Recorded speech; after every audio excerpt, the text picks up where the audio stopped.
ওনারা যেমন কিছু বিষয়ে কথা বলেছেন যে আমাদের অন্তর্বর্তীকালীন সরকারের কিছু কিছু সিদ্ধান্ত নেওয়া হয়েছে যেটা বিএনপির প্রতিকূলে গেছে। আমরা আবার উদাহরণ দিয়েছি যে অনেক সিদ্ধান্ত আছে যেটা বিএনপির অনুকূলে গেছে। তারপর ওনারা বলেছেন যে রাজনৈতিক হয়রানিমূলক মামলা প্রত্যাহারে বিলম্ব হচ্ছে।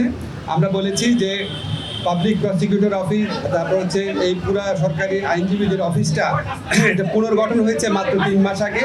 3 মাসের মধ্যে 7,000-এর বেশি মামলা প্রত্যাহার হয়েছে, 16,000-এর মতো মামলা অলরেডি লিস্টেড আছে।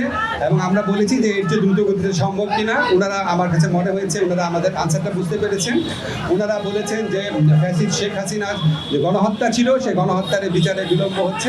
আমরা ওনাদেরকে বলেছি যে এর আগের সরকারের সময় যখন বিচার হয়েছিল সেটার সাথে কম্পেয়ার করে দেখিয়েছি কোনো রকম বিলম্ব করা হচ্ছে না। ওনারা আরেকটা ট্রাইব্যুনাল গঠন করার কথা বলেছেন। আমরা বলেছি আমরা এই লক্ষ্যে কাজ করছি, অচিরে এটা হয়ে যাবে। ওনারা বলেছেন যে বিএনপি বাংলাদেশে গত 15 বছর যাবৎ নিরবচ্ছিন্নভাবে নির্যাতিত হয়েছে। অবশ্যই আমরা সেটার প্রতি শ্রদ্ধাবোধ দেখিয়েছি এবং এটা অবশ্যই ওনারা কারেক্টলি বলেছেন। ওনারা বলেছেন যে ওনারা যে দলের যে সংস্কার ভাবনা যেটা এটা বহু পুরোনো, ওনারা সবসময় সংস্কারপন্থী দল, আমরা এটা এগ্রি করেছি। অবশ্যই বিএনপি সবসময় সংস্কারের কথা বলেছে।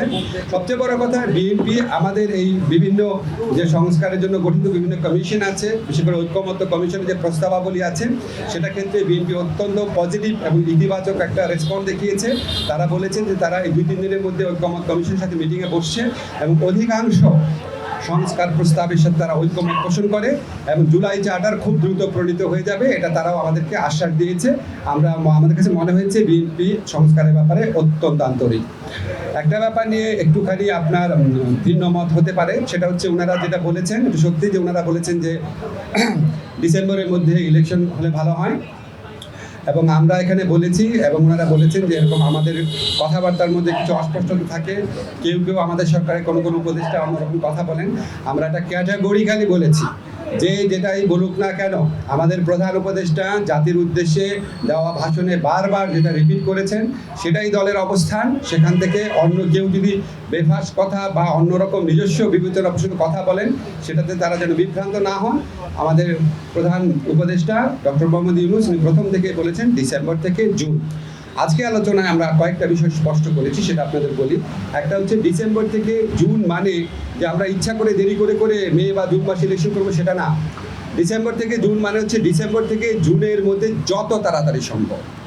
যদি আমরা ডিসেম্বরে সম্ভব হয় ডিসেম্বরে, না হলে জানুয়ারিতে, এভাবে বুঝিয়েছি যে ডিসেম্বর থেকে জুন মানে যে আমরা ইচ্ছা করে একটু বেশি ক্ষমতা ভোগ করার জন্য বা এমনি অকারণে আমরা 1 মাস 2 মাস বেশি ক্ষমতা থাকলাম, মোটেও সেটা না। ডিসেম্বরের থেকে জুনের মধ্যে যত তাড়াতাড়ি সম্ভব। এখন ওনারা একটু জানতে চেয়েছে যে সংস্কার যদি হয়ে যায় এত দেরি করার মানে কি আছে।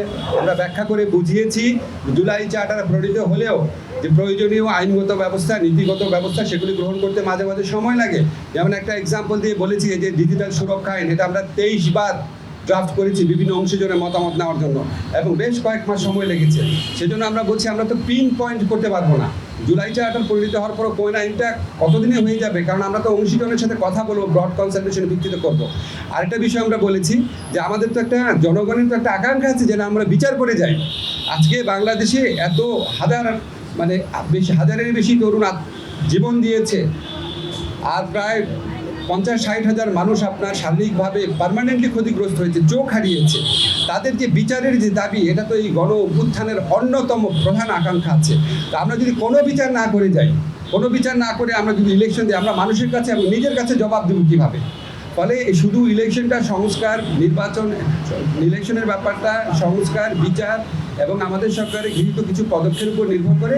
এই জন্যই ডিসেম্বর থেকে জুন টাইমলাইনটা বলা হয়। কিন্তু আমরা ক্যাটাগরিক্যালি বলেছি এটা কোনোভাবেই জুনের বেশি যাবে না, যে কথাই বলুক না কেন। এটা প্রধান উপদেষ্টার অঙ্গীকার পুরা জাতির প্রতি, রিপিটেডলি উনি বলেছেন কোনো অবস্থাতেই জুন অতিক্রম করা হবে না, নাম্বার 1। নাম্বার 2 হচ্ছে ডিসেম্বর থেকে জুন মানে হচ্ছে ডিসেম্বর থেকেই জুন, বাট এর মধ্যে যত তাড়াতাড়ি সম্ভব অযথা কালক্ষেপণের বিন্দু মাত্র চেষ্টা আমাদের মধ্যে থাকবে না। নাম্বার 3 হচ্ছে যতটা সম্ভব সংস্কার আমরা করে যেতে চাই। এই হচ্ছে আমাদের বক্তব্য। এরপর যদি আপনাদের কোনো প্রশ্ন থাকে বলতে পারেন।